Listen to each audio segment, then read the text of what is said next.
Hello दोस्तों, welcome to decode Indian. I hope आप सभी अच्छे हैं। तो आज के इस लेक्चर में हम फरवरी मंथ का बैंकिंग और फाइनेंस से रिलेटेड न्यूज़ को डिस्कस करने वाले हैं। तो फरवरी मंथ के अंदर बहुत सारा ऐसा बैंकिंग और फाइनेंस से रिलेटेड न्यूज़ है जिसके ऊपर एग्जाम में आपसे क्वेश्चन पूछा जा सकता है। तो यहाँ पे फरवरी मंथ के बैंकिंग और फाइनेंशियल अवेयरनेस का ये हमारा लेक्चर 1 है।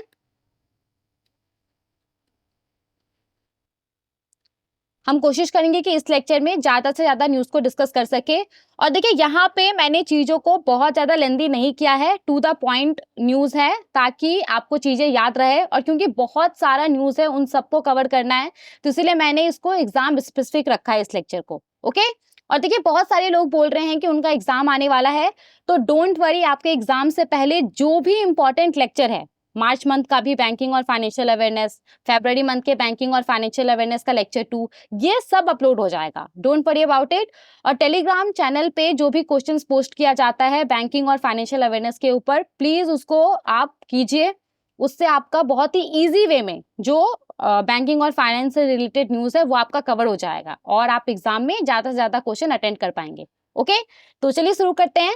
अगर आपको इस पर्टिकुलर लेक्चर का पीडीएफ चाहिए होगा तो वो भी आपको मिल जाएगा। टेलीग्राम चैनल का लिंक डिस्क्रिप्शन बॉक्स में दिया गया है, वहां से जाकर के आप इस लेक्चर का और आने वाला जितना भी लेक्चर है उसका पीडीएफ डाउनलोड कर सकते हैं। ओके, तो चलिए शुरू करते हैं। देखिए यहाँ पे हमारे पास जो न्यूज़ है, ये न्यूज़ वोस्ट्रो अकाउंट्स को लेकर के है। यहाँ पे बोला जा रहा है कि अभी तक 156 वोस्ट्रो अकाउंट्स को ओपन किया गया है 26 बैंकों के पास, ताकि इंडियन रुपीस में जो ट्रेड का सेटलमेंट होता है वो हो सके। और इसके लिए रिजर्व बैंक ऑफ इंडिया ने परमिशन भी दिया है। तो यहाँ पे इस न्यूज़ को समझने से पहले थोड़ा सा आपको पता होना चाहिए कि वोस्ट्रो अकाउंट होता क्या है। तो थोड़ा सा इसको हम समझ लेते हैं और फिर हम अपने इस न्यूज़ के ऊपर आएंगे। हो सकता है ना कि एग्जाम में आपसे क्वेश्चन पूछा जा सके कि बताइए कि वोस्ट्रो अकाउंट का डेफिनेशन क्या है। तो थोड़ा सा हम देख लेते हैं, फिर हम अपने इस न्यूज़ के ऊपर आएंगे। ओके, देखिए वोस्ट्रो अकाउंट क्या होता है। वोस्ट्रो अकाउंट एक ऐसा अकाउंट होता है जो कि किसी फॉरेन बैंक के द्वारा किसी इंडियन बैंक के पास ओपन किया जाता है और इसमें जो भी पैसा रहता है वो इंडियन रुपीस में मेंटेन रहता है। मान लीजिए कि रशिया का एक बैंक है, हम सबको पता है रशिया का एक काफी पॉपुलर बैंक है सबर बैंक। तो यहाँ पे सबर बैंक ने एक इंडियन बैंक के पास, सपोज एसबीआई के पास, एक वोस्ट्रो अकाउंट ओपन कर दिया और इसमें जो भी पैसा है वो इंडियन रुपीस में है। तो ये होता है वोस्ट्रो अकाउंट। नाउ इस वोस्ट्रो अकाउंट का इस्तेमाल क्या होता है उसको समझिए। मान लीजिए कि कोई इंडियन कंपनी है और उसने ना किसी रशियन कंपनी से कुछ ऑयल इंपोर्ट किया है। सपोज कि 100 करोड़ रुपीस के वैल्यू का जो ऑयल होता है वो इंपोर्ट किया है। तो अब यहाँ पे ना ये जो इंडियन कंपनी ने रशियन कंपनी से ऑयल इंपोर्ट किया है 100 करोड़ रुपए का, तो जाहिर सा बात है रशियन कंपनी को पैसा देना पड़ेगा, फ्री में तो रशियन कंपनी देगा नहीं। तो यहाँ पे इंडियन कंपनी ना रशियन कंपनी को किस तरीके से पे करेगा। इंडियन कंपनी यहाँ पे जो रशिया का बैंक है सबर बैंक, उसका एसबीआई के पास ये जो वोस्ट्रो अकाउंट है ना उसमें ये पैसा पे कर देगा। तो कुछ इस तरीके से ये काम करता है। तो यहाँ पे इंडियन कंपनी को डॉलर के ऊपर डिपेंड नहीं होना पड़ा। यहाँ पे जो ट्रेड हुआ है इंडियन कंपनी और रशियन कंपनी के बीच में, उसका जो सेटलमेंट हुआ है वो कैसे हुआ है, इंडियन रुपीस में हुआ है। ओके, जो सेटलमेंट हुआ है वो कैसे हुआ है, इंडियन रुपीस में हुआ है।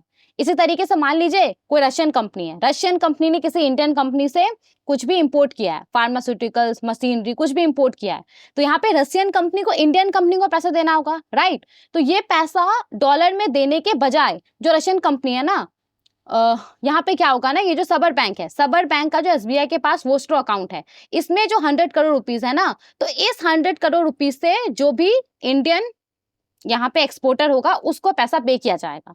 आई होप आपको एक आइडिया आ गया होगा कि किस तरीके से वोस्ट्रो अकाउंट हेल्प करता है। ओके, तो यहाँ पे वोस्ट्रो अकाउंट क्या होता है।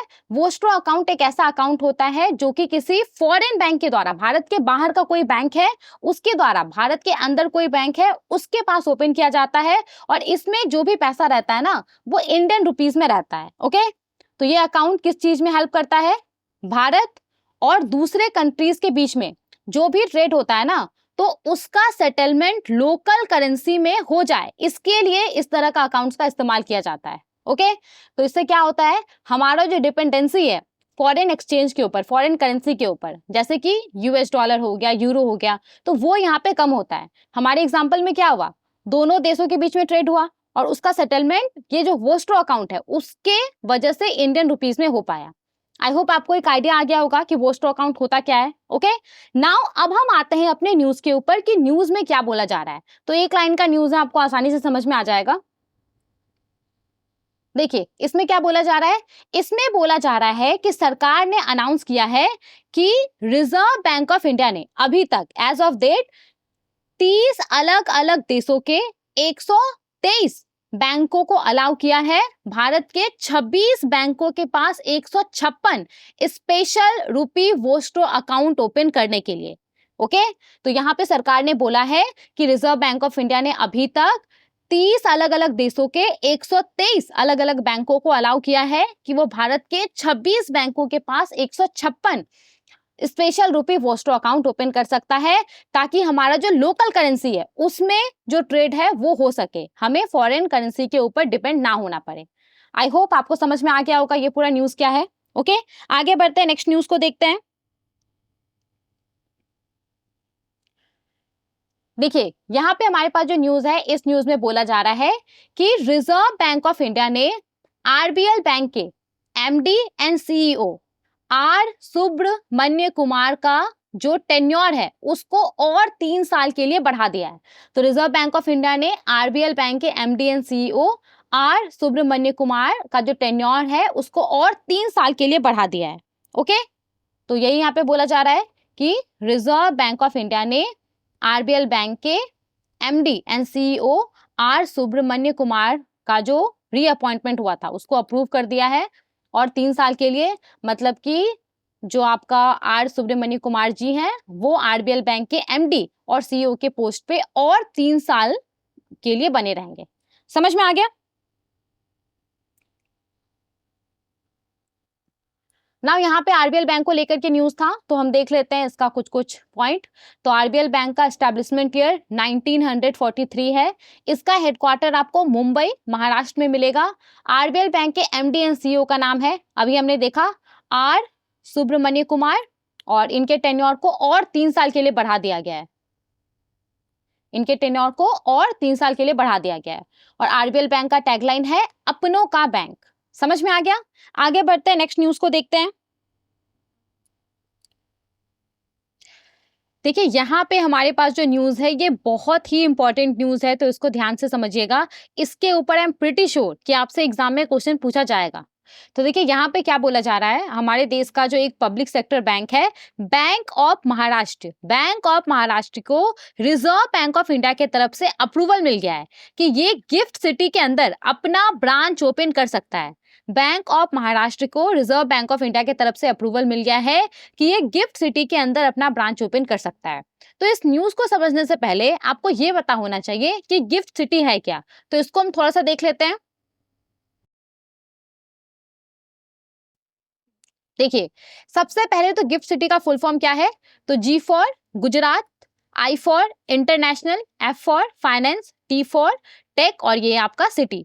तो गिफ्ट सिटी का फुल फॉर्म है Gujarat international finance tech city. ये क्या है ना, ये भारत का पहला आईएफएससी है, भारत का पहला ये इंटरनेशनल फाइनेंशियल सर्विसेज सेंटर है जो कि गांधीनगर गुजरात में है। नाउ गिफ्ट सिटी क्या है, भारत का पहला आईएफएससी है। अब ये आईएफएससी होता क्या है, तो देखिए आईएफएससी क्या होता है ना, आईएफएससी एक स्पेशलाइज्ड डेजिग्नेटेड एरिया होता है स्पेशल इकोनॉमिक जोन के अंदर, और इस एरिया को डेवलप किया जाता है ताकि इस एरिया को एक ग्लोबल फाइनेंशियल हब बनाया जा सके, ताकि यहाँ पे दुनिया भर का जो अलग अलग फाइनेंशियल इंस्टीट्यूशन है वो आकर के अपना ब्रांच सेटअप कर सके, अपना सब्सिडरी सेटअप कर सके, अपना यूनिट सेटअप कर सके। तो आईएफएससी क्या होता है, ये एक स्पेशलाइज्ड डेजिग्नेटेड एरिया होता है जिसको इसलिए डेवलप किया जाता है ताकि इस एरिया को ग्लोबल फाइनेंशियल हब बनाया जा सके।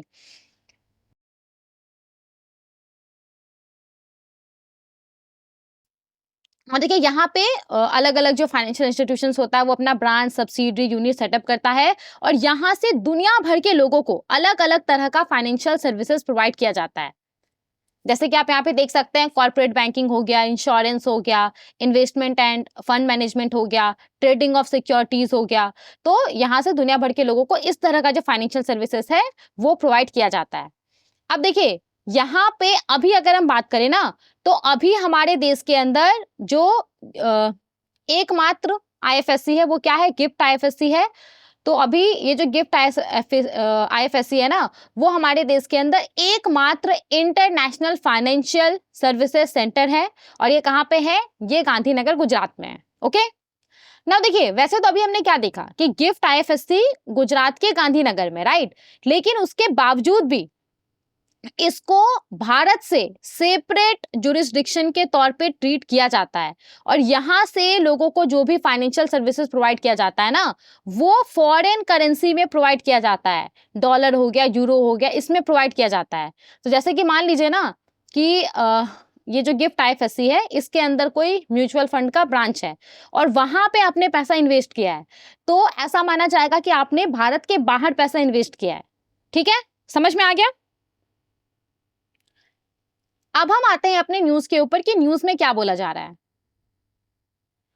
देखिए यहां पे बोला जा रहा है कि जो बैंक ऑफ महाराष्ट्र है, बैंक ऑफ महाराष्ट्र को रिजर्व बैंक ऑफ इंडिया के तरफ से अप्रूवल मिल गया है गिफ्ट सिटी के अंदर अपना बैंकिंग यूनिट सेटअप करने के लिए। तो बैंक ऑफ महाराष्ट्र को रिजर्व बैंक ऑफ इंडिया की तरफ से अप्रूवल मिल गया है international financial services centre banking unit को सेटअप करने के लिए गिफ्ट सिटी के अंदर।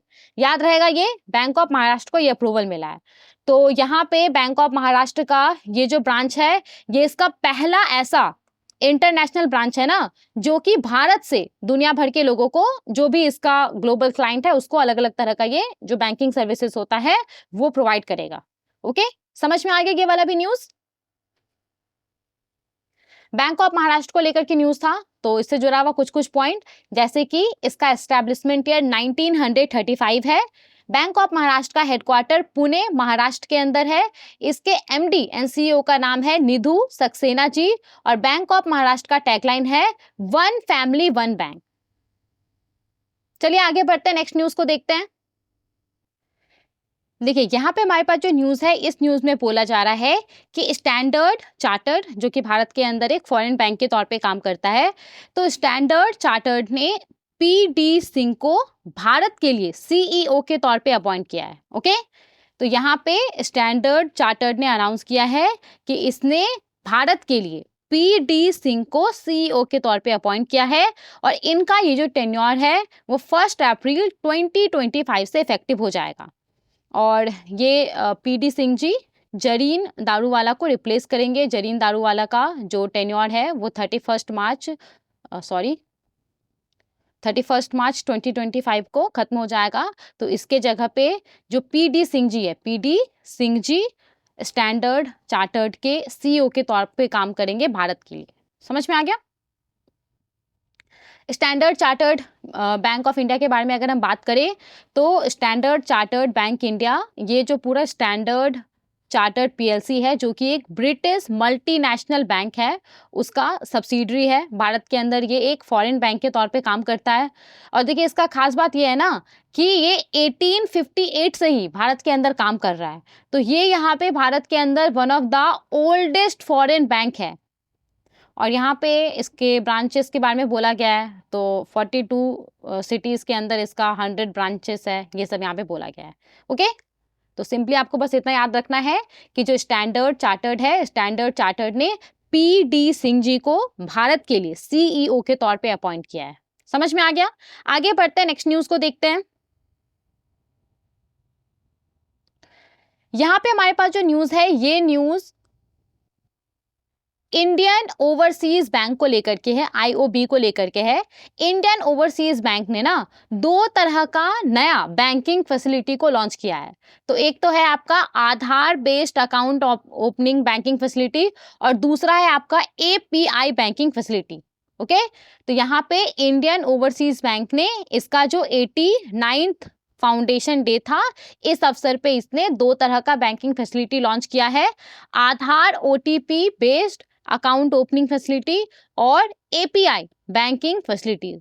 तो इन दोनों फैसिलिटीज को हम थोड़ा सा देख लेते हैं कि ये होता क्या है, फिर हम एक बार और इसको देख लेंगे न्यूज को।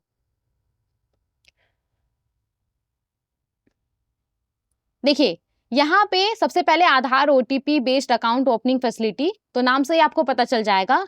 तो ये एक ऐसा फैसिलिटी है जिसके तहत कोई कस्टमर घर बैठे ही ऑनलाइन सेविंग्स अकाउंट ओपन कर सकता है, उसका जो भी आधार नंबर है उसका इस्तेमाल करके, और जो ओटीपी आएगा उसके पास उसको वेरिफिकेशन के लिए इस्तेमाल करके। तो simply Aadhaar OTP based account opening facility के तहत आप घर बैठे ही ऑनलाइन जो भी आपका सेविंग्स अकाउंट है वो आप ओपन कर सकते हैं, जो इंडियन ओवरसीज बैंक है उसके पास अपना आधार नंबर का इस्तेमाल करके और ओटीपी के थ्रू वेरिफिकेशन करके।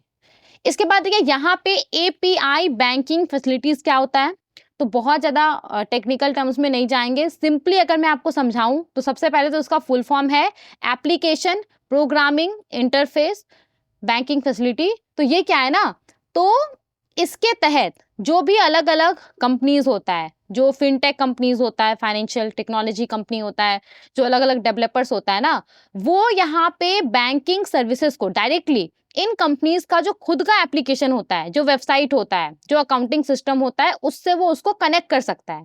तो यही होता है आपका एपीआई बैंकिंग फैसिलिटी। तो यहाँ पे क्या बोला जा रहा है न्यूज में, यहाँ पे बोला जा रहा है कि जो इंडियन ओवरसीज बैंक है, इंडियन ओवरसीज बैंक ने Aadhaar OTP based account opening facility को लॉन्च किया है। तो इस फैसिलिटी के तहत आप घर बैठे ही अपने आधार नंबर का इस्तेमाल करके इंडियन ओवरसीज बैंक के पास जो सेविंग्स अकाउंट होता है वो ओपन कर सकते हैं, और यहाँ पे एपीआई बैंकिंग फैसिलिटीज को लॉन्च किया है। इसका जो 89 फाउंडेशन डे है इस अवसर पे, तो यहाँ पे ये जो दोनों बैंकिंग फैसिलिटी को लॉन्च किया गया, इसका उद्देश्य क्या है, तो जो भी इंडिविजुअल और कॉर्पोरेट कस्टमर्स हैं उसको यहाँ पे और भी सिंप्लीफाइड मैनर में जो बैंकिंग सर्विसेज होता है वो प्रोवाइड करने के लिए इंडियन ओवरसीज बैंक ने यहाँ पे इन दोनों बैंकिंग फैसिलिटीज को लॉन्च किया है। याद रहेगा, इंडियन ओवरसीज बैंक ने आधार बेस्ड अकाउंट ओपनिंग फैसिलिटी और एपीआई बैंकिंग सर्विसेज फैसिलिटी को लॉन्च किया है। आगे बढ़ते हैं, नेक्स्ट न्यूज को देखते हैं। लेकिन देखिए उससे पहले इंडियन ओवरसीज के बैंक के बारे में थोड़ा सा बात कर लेते हैं। तो इसका एस्टेब्लिशमेंट ईयर 1937 है। इसका हेडक्वार्टर चेन्नई तमिलनाडु में है। इंडियन ओवरसीज बैंक के एमडी एंड सीईओ का नाम है अजय कुमार श्रीवास्तव जी, और इंडियन ओवरसीज बैंक का टैगलाइन है good people to grow with. याद रहेगा। आगे बढ़ते हैं, नेक्स्ट न्यूज को देखते हैं। देखिए यहाँ पे हमारे पास जो न्यूज है ये न्यूज भी काफी इंपॉर्टेंट न्यूज है, और इससे भी आपसे एग्जाम में क्वेश्चन पूछा जा सकता है। तो यहाँ पे रिजर्व बैंक ऑफ इंडिया ने अर्बन कोऑपरेटिव बैंक्स यूसीबीज के लिए जो कुछ कुछ नॉर्म्स होता है उसको यहाँ पे उसने आसान कर दिया है, रिवाइज कर दिया है। तो सबसे पहले तो अर्बन कोऑपरेटिव बैंक्स होता क्या है। अर्बन कोऑपरेटिव बैंक्स देखिए ऐसा फाइनेंशियल इंस्टीट्यूशन होता है ना जो मेनली जो अर्बन एरिया रहता है, सेमी अर्बन एरियाज रहता है, वहां पे काम करता है। ये स्मॉल बोरोवर्स को, जो माइक्रो बिजनेसेस होता है, जो लो इनकम ग्रुप्स होता है, उसको ये बैंकिंग सर्विसेज प्रोवाइड करने का काम करता है। तो यहाँ पे अर्बन कोऑपरेटिव बैंक्स के लिए कुछ कुछ नॉर्म्स है, उसको रिजर्व बैंक ऑफ इंडिया ने आसान किया है। तो यहाँ पे देखते हैं पूरा न्यूज क्या है। देखिए आरबीआई ने अर्बन कोऑपरेटिव बैंक्स के लिए कुछ कुछ नॉर्म्स है उसको आरबीआई ने यहाँ पे रिवाइज किया है, ताकि अर्बन कोऑपरेटिव बैंक्स को और भी थोड़ा सा फ्लेक्सिबिलिटी प्रोवाइड किया जा सके, ताकि वो अपना काम और भी आसानी से कर सके, जो भी यहाँ पे रूल्स है रेगुलेशंस है उसको फॉलो करते हुए। तो कुछ कुछ नियम को यहाँ पे ना रिजर्व बैंक ऑफ इंडिया ने रिवाइज किया, उसको चेंज किया है। तो 2-3 नियम है उसको हम ध्यान से देख लेते हैं। देखिए सबसे पहले तो यहाँ पे स्मॉल वैल्यू लोन का जो डेफिनेशन है ना उसको यहाँ पे रीडिफाइन किया गया है, उसको यहाँ पे चेंज किया गया है। मतलब कि देखिए अर्बन कोऑपरेटिव बैंक्स के द्वारा कितने अमाउंट तक का जो लोन दिया जाता है वो स्मॉल वैल्यू लोन माना जाएगा। ये जो डेफिनेशन है ना इसको यहाँ पे चेंज किया गया है। सबसे पहले तो देखिए अर्बन कोऑपरेटिव बैंक्स के लिए अभी ये मैंडेट है, इसको बोला गया है कि ये 31 मार्च 2026 तक इस बात को इंश्योर करे कि इसका जो भी एग्रीगेट लोन्स है, एडवांसेस है, इसके द्वारा जो भी लोन्स दिया गया, एडवांसेस दिया गया है ना, उसका 50% स्मॉल वैल्यू लोन्स है। ये अभी अर्बन कोऑपरेटिव बैंकों को बोला गया है कि 31 मार्च 2026 तक ये इस बात को इंश्योर करे कि इसका जो एग्रीगेट जो टोटल इसका लोन्स है, एडवांसेस है, उसका 50% स्मॉल वैल्यू लोन्स है। नाउ यहाँ पे स्मॉल वैल्यू लोन्स का मतलब क्या है, इसका डेफिनेशन क्या है। तो अभी अगर हम बात करें ना तो 25 लाख रुपए तक का जो लोन होता है वो, या फिर किसी अर्बन कोऑपरेटिव बैंक का जो टियर 1 कैपिटल है उसका 0.2%, दोनों में से जो भी ज्यादा होगा ना वो स्मॉल वैल्यू लोन लिमिट होगा। लेकिन यहाँ पे किसी भी कंडीशन में 1 करोड़ रुपीस से ज्यादा नहीं हो सकता है। मतलब कि अगर कभी जो किसी अर्बन कोऑपरेटिव बैंक का टियर 1 कैपिटल का 0.2% है वो 25 लाख से ज्यादा हो गया, 30 लाख हो गया, 40 लाख हो गया, तो यहाँ पे चलेगा, वो स्मॉल वैल्यू लोन लिमिट होगा। लेकिन ये किसी भी कंडीशन में 1 करोड़ से ज्यादा नहीं हो सकता है। डोंट वरी, एक एग्जाम्पल से समझेंगे तो आपको क्लियर हो जाएगा। अभी के लिए बस आप इतना समझ लीजिए कि स्मॉल वैल्यू लोन का मतलब है 25 लाख रुपए तक का लोन, कोई अर्बन कोऑपरेटिव बैंक है उसके द्वारा 25 लाख रुपए तक का जो लोन दिया जाता है वो, या फिर उसका जो भी टियर 1 कैपिटल होगा उसका 0.2%, दोनों में से जो भी बड़ा होगा उसको स्मॉल वैल्यू लोन लिमिट माना जाता है। लेकिन ये किसी भी कंडीशन में 1 करोड़ रुपीस से ज्यादा नहीं हो सकता है। ओके, पर बरोबर। नाउ यहाँ पे चेंजेस क्या लाया गया उसको देखिए। तो अब यहाँ पे जो स्मॉल वैल्यू लोन का डेफिनेशन है उसको यहाँ पे रिवाइज किया गया है, और अब बोला गया है कि स्मॉल वैल्यू लोन का मतलब है 25 लाख रुपए तक का लोन, या फिर अर्बन कोऑपरेटिव बैंक का जो टियर 1 कैपिटल है उसका 0.4%, दोनों में से जो भी जाता है वो स्मॉल वैल्यू लोन लिमिट माना जाएगा, और ये किसी भी कंडीशन में 3 करोड़ रुपीस से ज्यादा नहीं हो सकता है। अब हम एक एग्जांपल से समझते हैं तब आपको समझ में आएगा। मान लीजिए कि कोई अर्बन कोऑपरेटिव बैंक है और उसका जो टियर 1 कैपिटल है ना, टियर 1 कैपिटल है, सपोज कि वो 100 करोड़ है, और यहाँ पे इसका 0.4% कितना होगा, इसका 0.4% होगा आपका 40 लाख रुपीस, राइट। सॉरी, यहाँ पे 100 करोड़ है, ये इसको 1000 मत समझ लीजिएगा, ठीक है। 100 करोड़ है तो इसका 0.4% कितना होगा, 40 लाख होगा।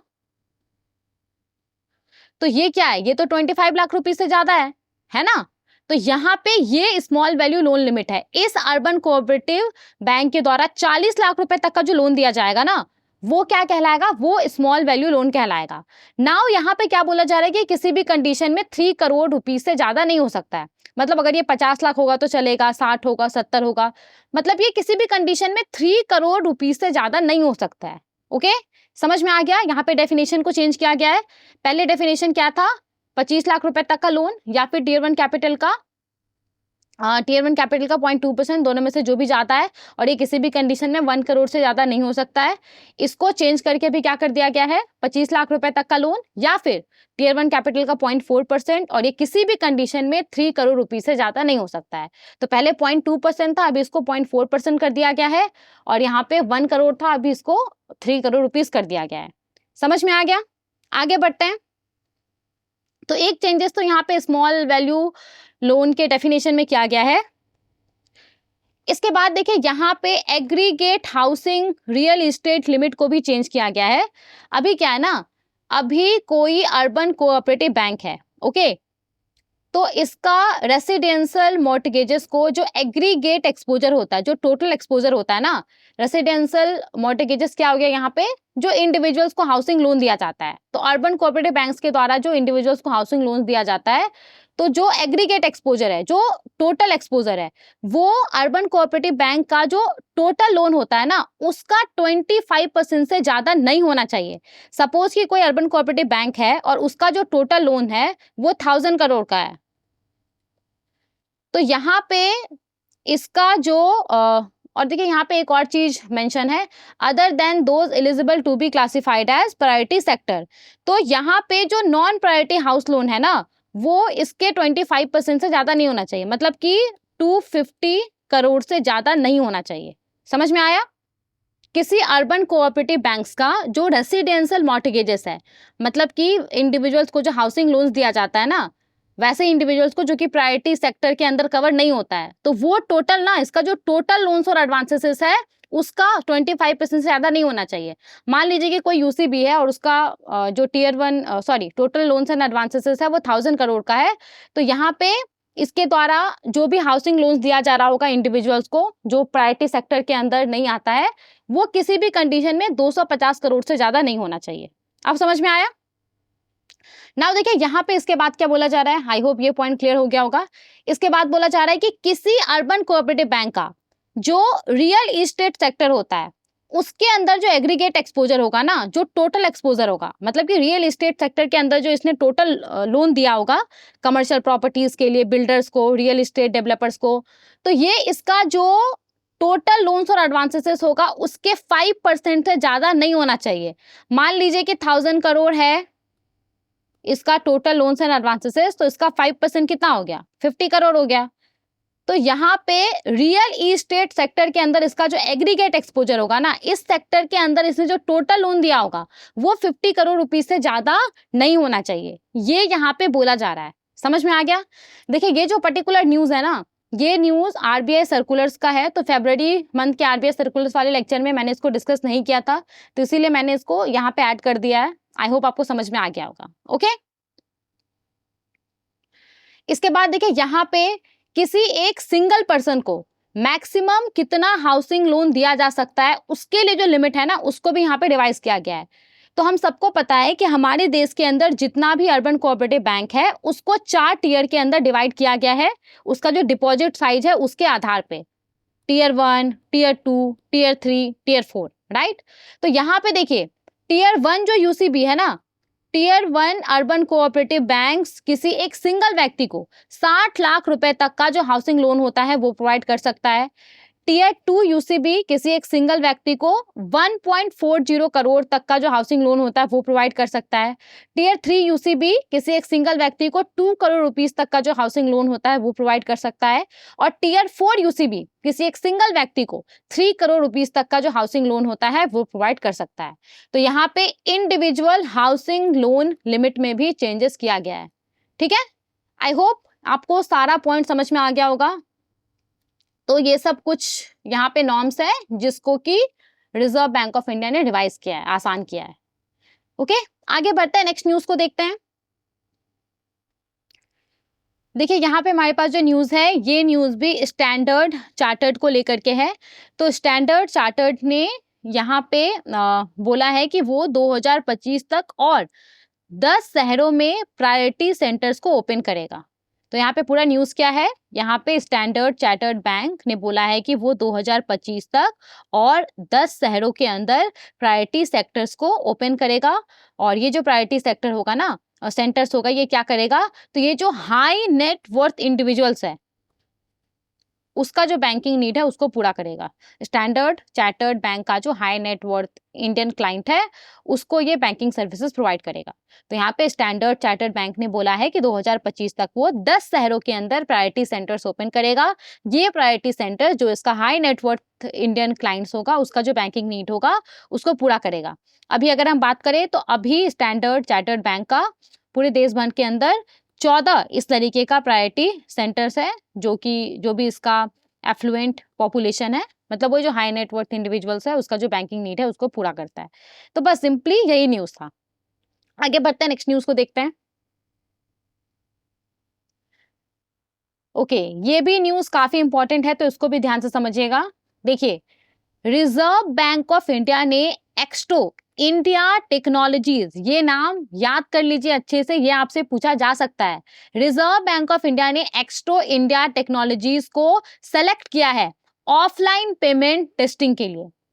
तो यहाँ पे पूरा न्यूज क्या है इसको देखते हैं।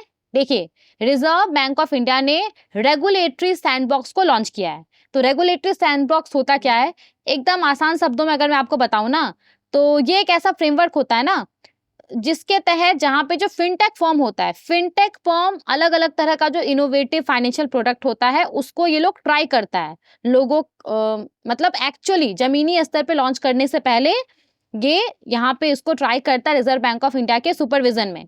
तो यहाँ पे रिजर्व बैंक ऑफ इंडिया ने रेगुलेटरी सैंडबॉक्स को लॉन्च किया है, एक टेस्टिंग प्लेटफॉर्म को लॉन्च किया है जहाँ पे जो अलग अलग तरह का कंपनीज है वो जो रिटेल पेमेंट है, रिटेल पेमेंट सॉल्यूशन को, नया नया जो रिटेल पेमेंट सॉल्यूशन होता है उसको यहाँ पे ट्राई कर सकता है, उसको यहाँ पे टेस्ट कर सकता है। और यहाँ पे देखिए क्या मेंशन है, ऑन टैप एप्लीकेशन फैसिलिटी। इसका मतलब क्या है, इसका मतलब है कि कंपनीज नया नया तरह का जो रिटेल पेमेंट सॉल्यूशन होता है ना उसको यहाँ पे इस फ्रेमवर्क के तहत टेस्ट करने के लिए कभी भी अप्लाई कर सकता है। तो वही यहाँ पे मेंशन है, ऑन टैप एप्लीकेशन फैसिलिटी। तो यहाँ पे क्या बोला जा रहा है कि जो रिजर्व बैंक ऑफ इंडिया है ना, जो रिजर्व बैंक ऑफ इंडिया है, रिजर्व बैंक ऑफ इंडिया ने एक्सटो इंडिया टेक्नोलॉजीज को यहाँ पे सेलेक्ट किया है। ये जो पूरा रेगुलेटरी सैंडबॉक्स है उसके तहत ऑफलाइन पेमेंट सॉल्यूशन को टेस्ट करने के लिए। ठीक है, देखिए हम सबको पता है कि हमारे देश के अंदर जो डिजिटल पेमेंट है वो कितनी तेजी से बढ़ रहा है, लेकिन एक रियलिटी ये भी है ना कि आज भी अगर आप किसी ग्रामीण इलाका में जाएंगे तो बहुत सारा ऐसा एरिया है जहां पे इंटरनेट इतना स्लो रहता है कि आप शायद ही कोई काम कर सके। तो इसी चीज को एड्रेस करने के लिए रिजर्व बैंक ऑफ इंडिया अलग अलग तरीका हमेशा अपनाते रहता है और उसी दिशा में ये एक कदम है। रिजर्व बैंक ऑफ इंडिया हमेशा ये कोशिश करते रहता है कि किस तरीके से बिना इंटरनेट एक्सेस के भी, बिना रियल टाइम इंटरनेट एक्सेस के भी जो भी डिजिटल पेमेंट होता है वो हो सके।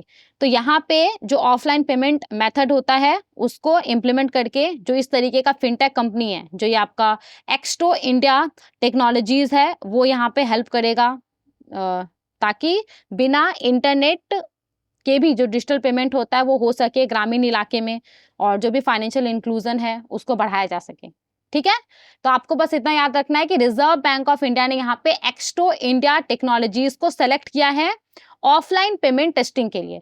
तो एक्सटो इंडिया टेक्नोलॉजीज क्या करेगा, जो आरबीआई का रेगुलेटरी सैंडबॉक्स है उसके तहत ये रिजर्व बैंक ऑफ इंडिया के सुपरविजन में ऑफलाइन पेमेंट सॉल्यूशन को, एक नया ऑफलाइन पेमेंट सॉल्यूशन को यहाँ पे टेस्ट करेगा, और अगर ये सक्सेसफुल हो गया तो ये पब्लिकली इसको लॉन्च करेगा।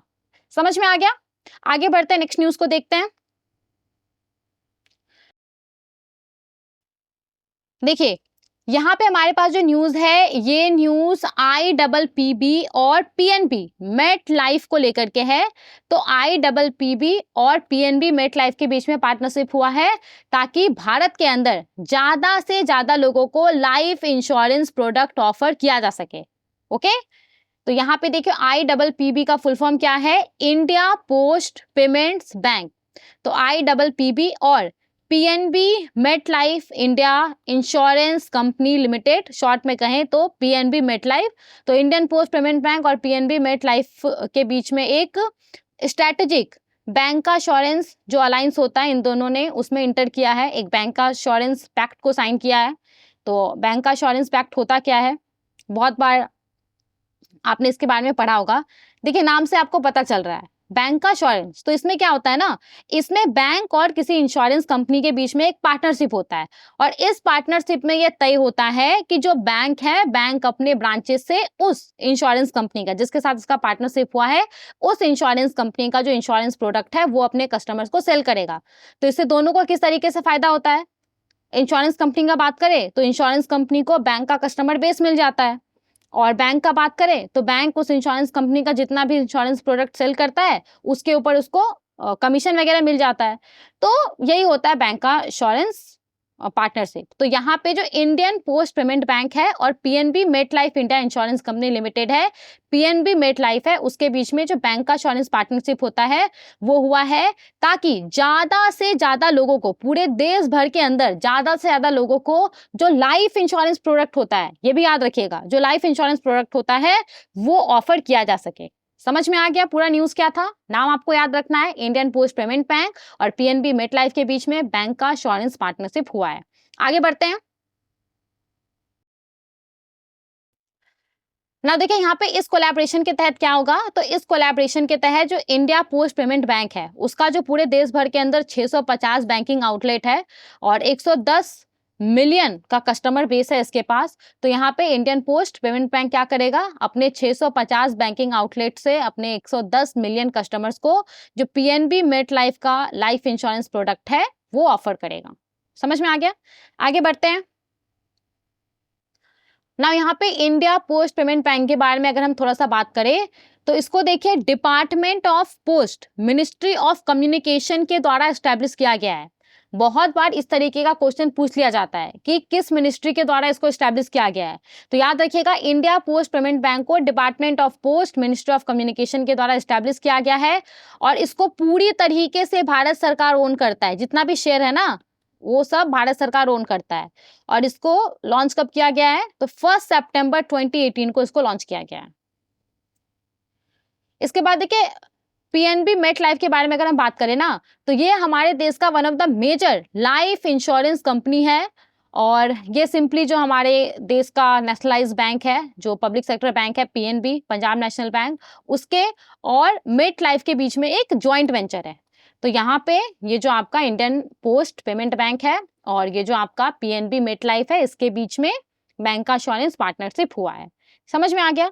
आगे बढ़ते हैं, नेक्स्ट न्यूज को देखते हैं।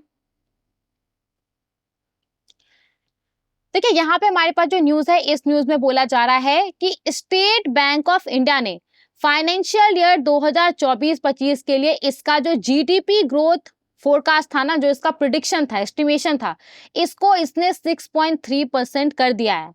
तो यहाँ पे स्टेट बैंक ऑफ इंडिया ने इसका जो जीडीपी ग्रोथ फोरकास्ट था फाइनेंशियल ईयर 2024-25 के लिए, इसको घटा करके 6.3% कर दिया है। अगर मुझे अच्छे से याद है तो पहले इसने 6.5% प्रिडिक्ट किया था, अभी इसको कम करके 6.3% कर दिया है। नाउ ये इतना ज्यादा इंपॉर्टेंट क्यों है ये न्यूज?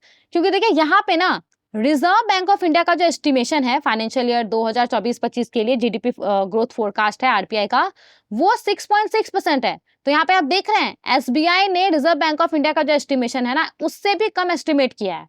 और यहाँ पे अगर आप देखेंगे तो फाइनेंशियल ईयर 2023-24 के अंदर जो जीडीपी ग्रोथ रिकॉर्ड किया गया था वो 8.2% ग्रोथ रिकॉर्ड किया गया था।